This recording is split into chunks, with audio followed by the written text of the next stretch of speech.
waggaa 15 booddeen deebisee hiikame.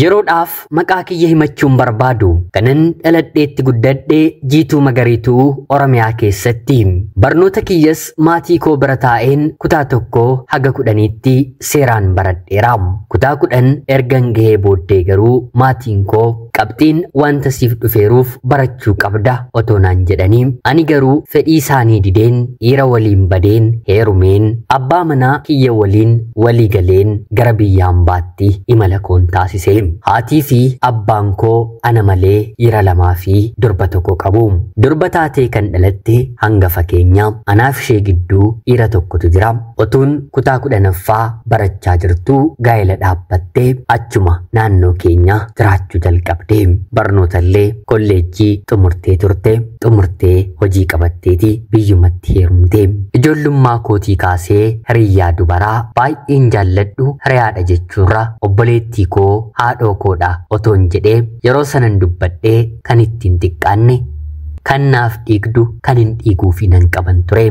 Hiriyyummaan keenyi reefu ganama umrii waggaa 3 waggaa 4tti kan jalqabnedha. Garaagarummaan dhaloota keenyaallee torbee 2 nu gidduu waan ta'eef maatiin keenyi waliin ulfaa'anii waliin buna dhuganii turtii yeroo muraasaa keessatti waan nu dahaniif maqaan isaan nu moggaasanillee maqaa tokko. Lamaan keenyu maqaa tokko waamamna. Abalu mana koo abalu mana kee jedhamti jedhanii lamaan keenyayyuu maatiin nu moggaasanii. Ijoollummaatti kaasee wal biratti nu dhiisu erga nuti of barree deemuu ganda walii deemnee haasa'uu jalqabne immoo dubartii waan na taaneef wal jaallannee waliin lolla waliin oolla waliin haasofna. Nyaatas ta'e hojii mana warra abaluu mana abaluu kan jedhamu hin jiru. Kan hojjetamu mana keenyaadhaa yoo ta'e isheen akka kootti taatee bakka ani hin jirretti iyyuu nu hojjetti. Hojiin kan jiru mana isaaniiti yoo ta'e immoo akka isheetti ta'een obboloota ishee akka obbolaa kootti ilaaleen kan hin hojjedhu kan hin gargaaru anadha. Uffatallee haga danda'ametti wal fakkaataa uffannaa. Yoo tarii warri hiriyaa koo dursanii hiriyaa koof uffata bitan ani maatii koodhaan yoo naaf bitame malee jedheen ooleen isaan hin bulchu. Hiriyaan kiyyallee akkanuma. Mana barnootaa guyyaa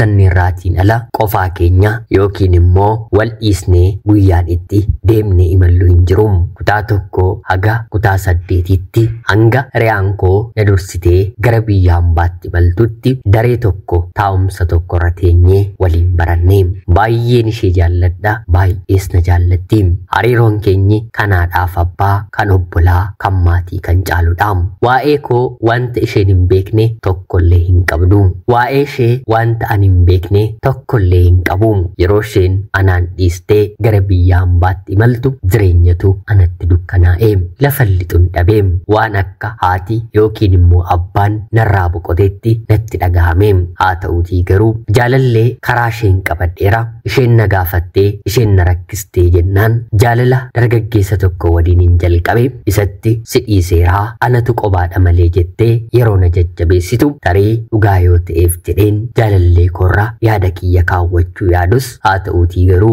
bakki jaalalaa kan jaalallee bakka biraa keessa taa'a kan hiriyaa immoo bakka biraa keessa taa'a. Erga isheen mana barumsaa keenya dhiistee deemtee barnoonni iyyuu baay'eetti na jibbisiise. Ishee waliin barattuu giddu galeessaa turre qayyabachuu baannus waanuma dhageenyuuf sammuun keenya waan hojjetuuf yeroo sanarraa kaasee immoo dhaggeeffachuunu gurra koof ulfaataa ta'ee barnoonnis eegasanii natti jabaachuu jalqabe. Kutaa 6 yeroon baradhurraa kaasee karaa hiriyaa koo kanaa jaalalleen koo kuni baay'ee na rakkisa ture.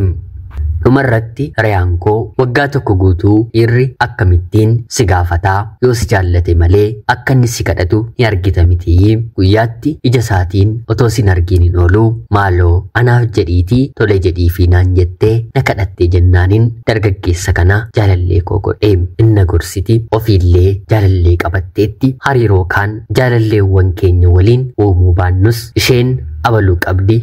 jedhamuuf garuu jaalallee baafanneerra. Jaalallee koo kana dhugumattis jaalachuu kan hin jalqabe erga isheen na biraa deemtee biyya hambaatti malteeti. Jaalallisaa eega sanaa kaasee natti qabachuu jalqabee argaasaa malee ooluun argaasaa malee buluun dhukkubas natti ta'ee maarreegaa hiriyaadha mitiire maatii kootiin yeroo kutaa 9ffaan baradhu akkuma hiriyaa koo gara biyya hambaatti na ergaa akkuma isheen maatii ishee gargaartu deemeenanis sinin gargaaraa yeroon jedhuuni lakkii barattee xumurtee ogummaa baratteen biyyas nuunis gargaartaa akka ati barattu malee akka ati maallaqa nu gargaartuuf amma sirraa barbaadaa hin jiru naan jedhanii kutaa 10ffaas akkanuman kadhadhee qabxiin maatirikii akka inni naaf dhufu hin barbaadulleen ture kan nama ajaa'ibu maatirikiin kun carraadha mitiire yeroo sana 2.2 qabxii darbiinsaa dubartootaaf argamuu ni danda'a 2.2 mataa isheerran fidee sirriitti hin qayyabanne darbuuf jedheen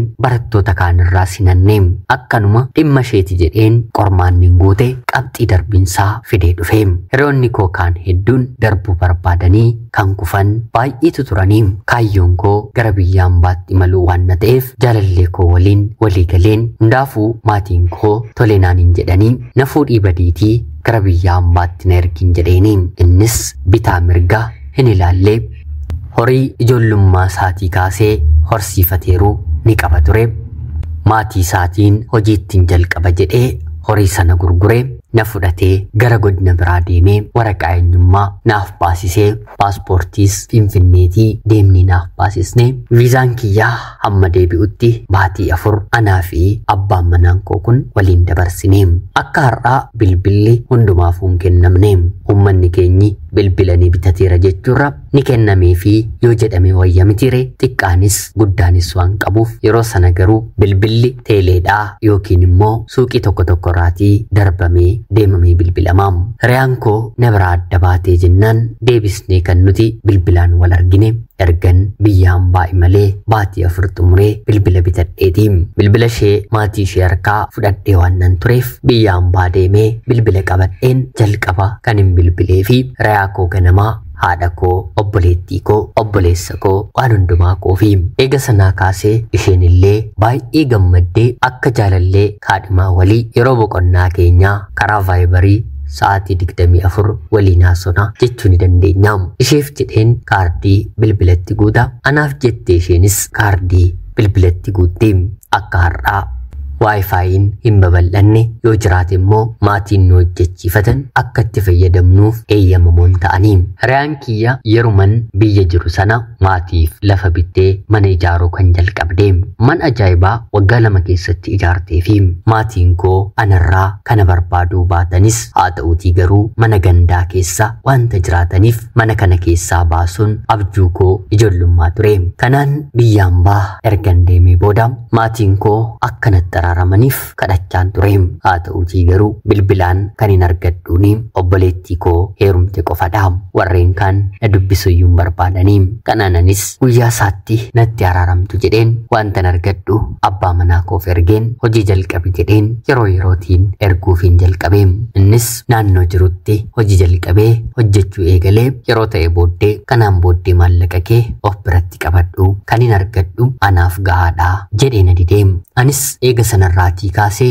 maallaqan hojjedhu of biratti kuufachuun jalqabee kanaan otoo jennuu waggaa 2 hojjedhee waggaa 2 yeroon hojjedhu hiriyaan koo waggaa 4 waan xumurtuuf nan boqodhaa wantan hojjedhes mana maatii koo deemeen ilaalladhaa sanaan booddee immoo deebi'een mataa koof nan hojjetadha naan jette anis tole nagaan galii jedheeniin abbaa manaa kootiin immoo bakka isheen jirtutti maatii ishee bira deemee bakka koo bu'ee baga nagaan galte akka jedhuuni maallaqallee ergeen kennaa bitii fi jedheen bitee fi deemee yeroo isheen maatii biratti galtu baga nagaan galte jedheeni baga nagaan galte kana kan jedhe magaala biraarraa dhaqeetii sanuu akka anaan fudhatee bade obboloonni koo maatiin koo waan beekaniif dhokateetii magaala sana seenee bakka koo bu'ee baga nagaan galte jedheeni ani waa'ee jaalallee koo gaarummaa ishee ijoollummaa kootii kaaseen wanta ishee waliin dabarse abbaa manaa koo kan hin dhokseeru waa tokkoyyuu hin qabu waa'ee abbaa manaa koo immoo hiriyaa koo kanaan wanta hin dhokseeru waa tokkoyyuu hin qabu maaliif jireenya koo keessa kan jiran utubaa kan naaf ta'anii kanaan kan nagaan abbaa manaa koof hiriyaa koo kanadha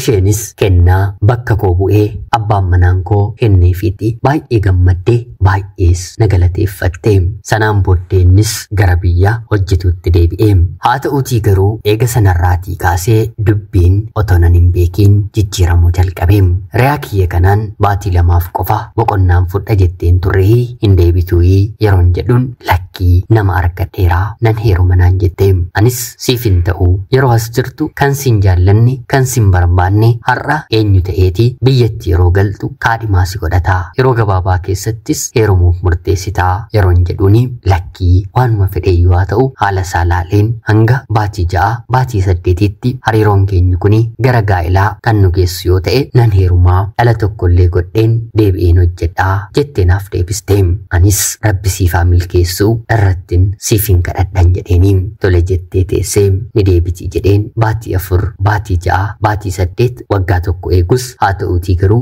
re'aan koo kuni deebi'uu diddee. Waggaa tokko booddee amma immoo maaltu hafee maaf hin deebituu hojii malee umrii kee maaf gubdaa jedheen gaafadheeni. Re'aan jalqaba wal banne waliin wal dhiisneerraa amma immoo kabiraa godhadheen isa waliin daandii bareedaarra deemaan jira gara tokkotti godheen nan dhufa naan jette. Kanaan naannoo baatii 6 darbee waggaa tokkoof baatii 6 jechuudha. Ani gara biyyaatti deebi'uuf yookiin immoo abbaa manaa koo waliin wal arguuf naannoo baatii 4 yookiin immoo 5 yeroo hafu jechuudha. Yeroo kanatti dur abbaan manaan koo waggaa 2 teessee guyyaa tokko hin bultu jedhee fedhii kootiin ani waggaa 2 dabaladheen ji'a ji'aan yoom dhuftaa jedhee kan natti bo'u yeroo kanatti maaliif xiqqoon turtu mee amma maallaqa hangamii qabdaa jedhee na gaafate. Ani immoo maallaqa balleessuu hin beeku akka dubartii wanta garaagaraan bitu kan hin qabu ittiin hime. Kanaan innis otoo dur ta'ee kuni siif gahaadha kottu biyya keetti hojjetadhu naan jedha ture. Haa ta'uutii garuu amma eega kanaan geessee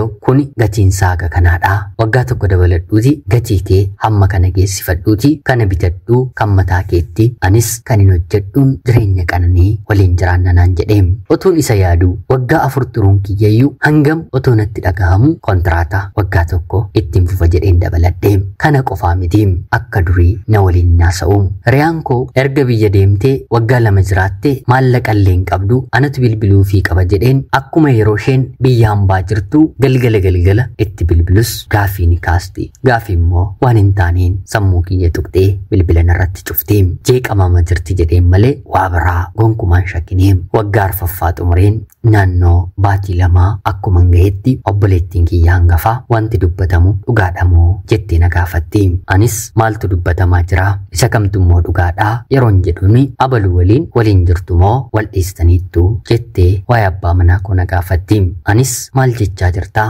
abbaa manaa kootii barinni jedheen deebiseefi dhugaa haa ta'u soba hin beeku haa ta'uutii garuu re'aan kee isa bira biyya akkanaa jirti jedhanii qulqulleeffadhu karaa dandeessuuni jettee na gaafatti. Anis jettanii amma immoo re'aa koo akka lubbuu koon jaalladhurraa adda na baasuufi otoo isaan siree tokkorra waliin ciisanii qullaa isaaniin argeeyyuu re'aan koo kuni isa waliin akkana taati jetteen hin amanuu hin fudhusi oduu narraa jijjiirin jedheeni. Jireenyi kuni rakkoodha waan amanan nama gansiisti waan ganan immoo nama amansiisti. Kan dhufe karaa obboleettii koo waan na ta'eef lafaa kaatee immoo obboleettiin koo jecha kana narratti dubbachuu waan hin dandeenyeef hinumaa isheen nama oduullee waan hin taaneef keessi koo jeeqamuu jalqabe. Re'aa kootiin gaafa isheen bilbila narraa kaastu adda baafachuuf biyya jirta yoo ta'e haadha keetti abbaa keetti obboleessa keetti obboleettii keetti naa kennin jedhaam. Haa ta'uutii garuu tole jettee guyyaa tokkoyyuutti naaf kennitee hin beektu. Eessan dhaqe bakka kanan jira naan jetti. Gonkumaa biyya akka jirtu karaan sakatta'uu danda'uun sakatta'e hin dhabee. Dhumarratti hin sobdaa biyya hin jirtu bakka jirtu na amanii yeroon jedhuuni haala isaan beeku malee haalli kiyya ulfaataadha. Siitiin oksuu hin danda'u eenyutti iyyuu hin dubbanne haa ta'uutii garuu heerumeeraa nama biyya biraatti isa biraan jira naan jette. Anis eessatti heerumtee eenyutti heerumtee yeroon jedhuuni biyyi kiyya bakka akkanaadha magaaluma abbaan manaan kee jiraatu keessan jiraadha. Haa ta'uutii garuu abbaatti heerume heerumuu kiyya yeroon qulqulleeffadhu sittan himaa jettee naaf deebiste.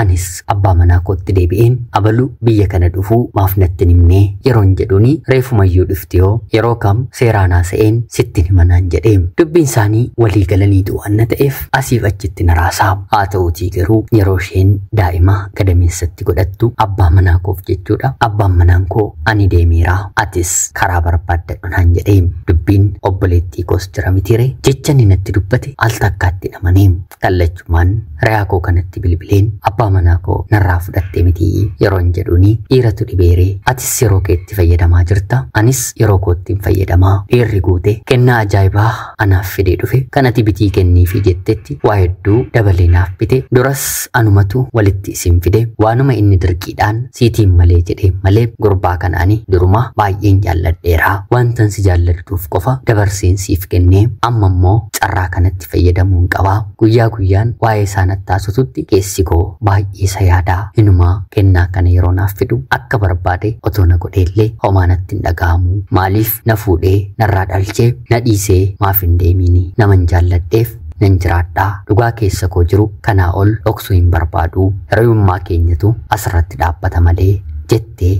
waan baay'ee waan waggaa meeqa keessa ishee kaawwatte baastee na taasofte ani immoo gama koon waantan dubbadhuun dhabe ishees isas nan jaalladha nan kabaja kuni uumamutti garuu jechan dhabe waanuma akka albuuda wa'iitu keessa kootii fudhatame waliin hin jiraadha jedheen isa amaniin maatii koo dhiiseen biyyaa bahee inni garuu duubatti deebi'ee hiriyaa koo waliin gaa'ela dhaabbate kan nama ajaa'ibu waadaa kan nu galchisiise anaaf isaatiin hiriyaa koodhaam jechoota ittiin waadaa waliif gallees kan beeku isheedhaam hojiin rabbii hojiin waadaa garuu safuudhaam si'a 4 waggaa 4 keessatti dhalli gadameessa ishee keessatti biqile deebi'ee badeem inni anaaf yeroo kakatu yoo siin dhala deemiin gaa'ela gara biraa dhaabbadhe dhalli naan margiin kan dhalate naan guddatiin jedhee kakatee tureem kakaan lafan buutu mitire si'a 4 akka dhalli isaanii jalaa miidhame guyyaa miidhametti hin dhagaheeraam kana qofaa mitiim 4 booddee daa'imni tokko dhalateefii tureem haa ta'uutii garuu dhalatee torban 2 qofa harka isheerra erga ture booda jalaa miidhameem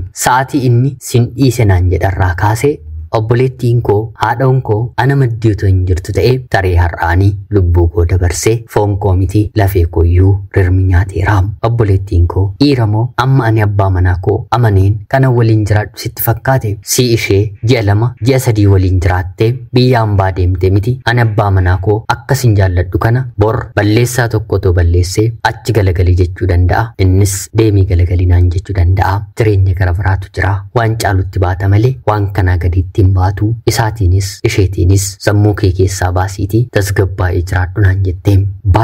baay'ee abbaa manaa ishee faana halkaniif guyyaa natti bilbiluun tarii mucaan kun biyya hambaa keessatti waa of gooti naan jechuun na jajjabeessaa turteem anis xiqqoo akkuma bayyaan nadhetti baatii 2 baatii 3 booddee yeroon ofitti deebi'u maallaqa guddaatu akkaawuntii koorra jira obboleettii koodhaan hodhu kana warra koof manatti ijaare jedheen argeefi isheenis tole jettee maatii koof irraa ijaarte maallaqni xiqqoon hafee jennaan maallaqni hafe kuni maalan godhaa yeroo naan jettu ofii kee meeshaa mana keessaatti guuttadhu jedheeni yeroo kana isheen hoo mana kiraa keessa taa'een meeshaa mana keessaan guuttadhaayi kana biteeyyuu mana tokkotti yeroon imalu baay'ee na rakkisaa jettee naaf deebistee kanaan anis ture yoos immoo takka hojjedheen siifis mana ijaaran jedheeni baatii 3 haga waggaa 2tti walitti qabeen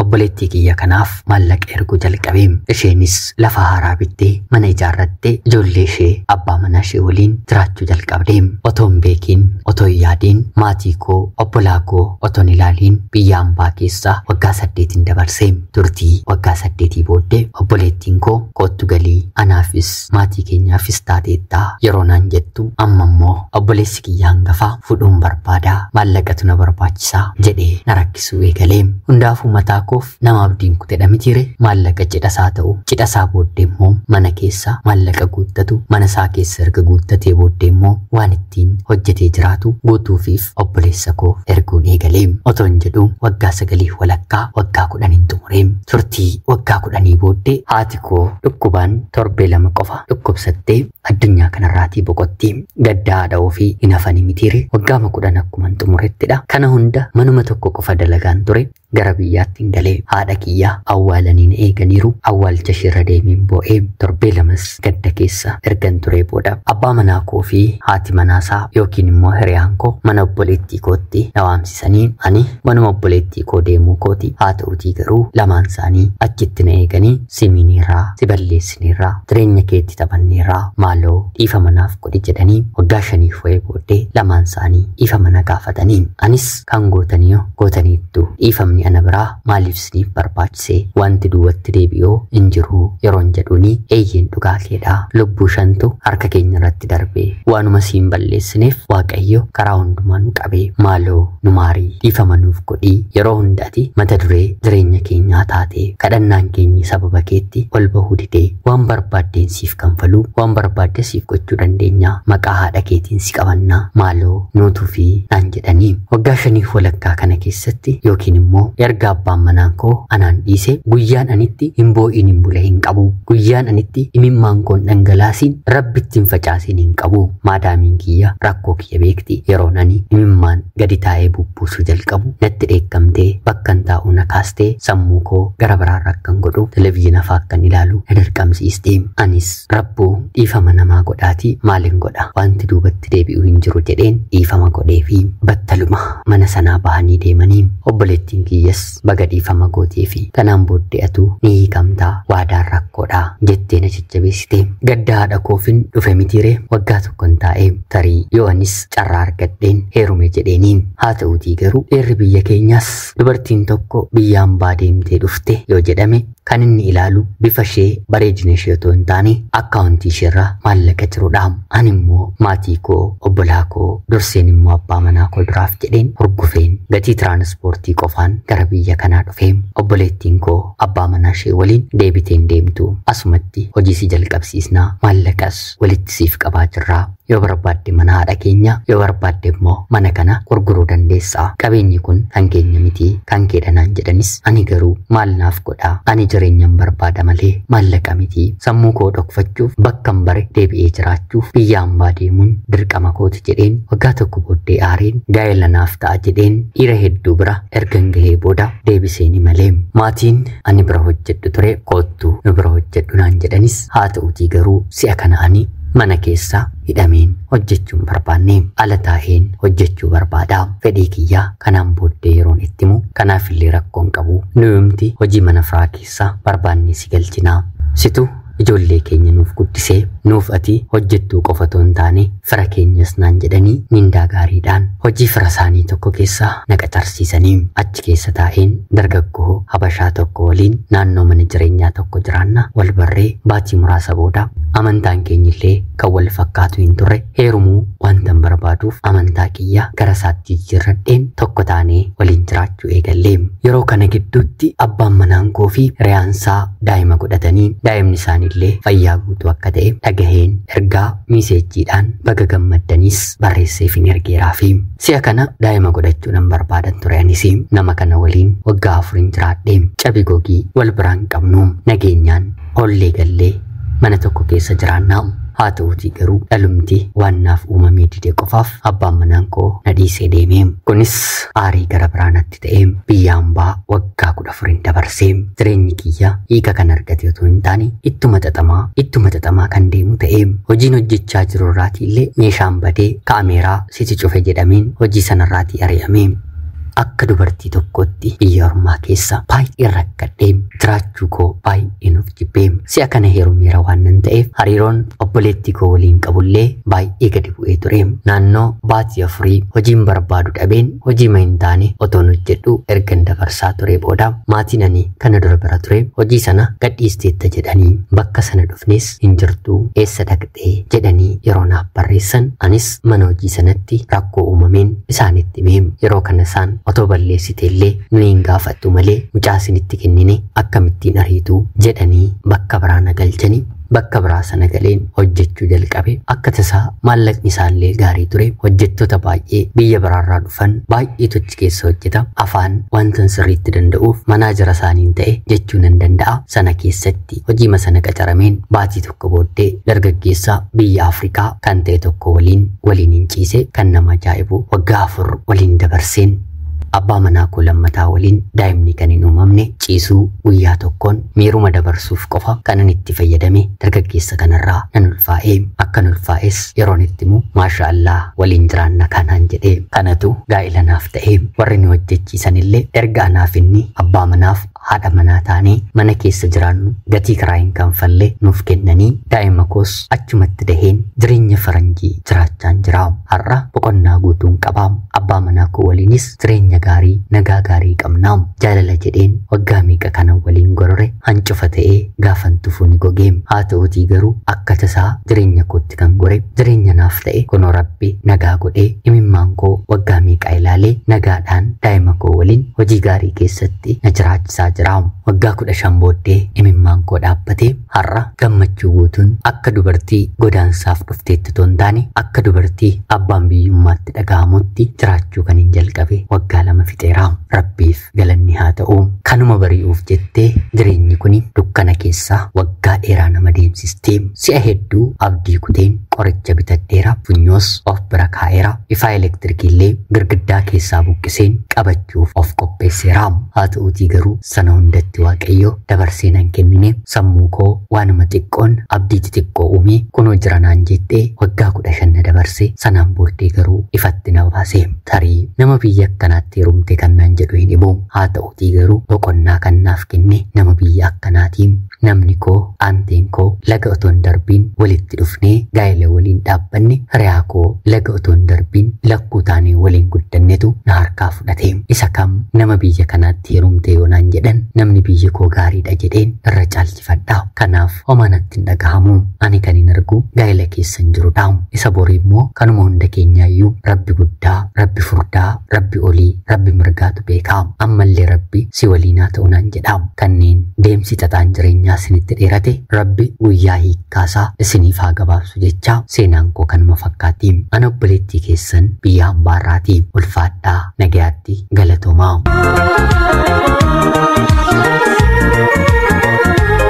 Yuyyaa shamaa akkam jirtu kabajamtootaaf hordoftoota qophii keenya. Nagaaf jaalalli tokkummaan bakka jirtan hundaatti hunda keessaniif yaa ta'u jecha guyyaa irraallee seenaa ajaa'ibaa baay'ee nama barsiisu obboleettii keenya tokko isiniif qabadheen dhiyaadhe. Akka isin irraa barattaniif hubannoo cimaa ta'e tokko irraa argattan homaa shakkii tokko illee hin qabu. Obboleettii keenya seenaa kee kana nuuf qooduu keetiif guddaa galatoomisiin jecha kabajamtootaaf hordoftoonni qophii keenya seenaa ishee dhaggeeffattan illee yaada keessan komentii jalatti qoodaafi jecha qophiin sa'aatii kanaaf isiniif qabadheen dhiyaadhe kanuma fakkaatti. Haga yoonaatti yeroo keessan naaf kennitanii dhaggeeffachaa turuu keessaniitiif guddaa galatoomaa jecha qopheessuuf qindeessuun isii waliin kanan ture ani gammachiis Tashomeedha. Seenaa barsiisoo fi bashannansiisoo gara biraatiin haga walitti deebinutti bakka jirtan maraan turtii gaarii.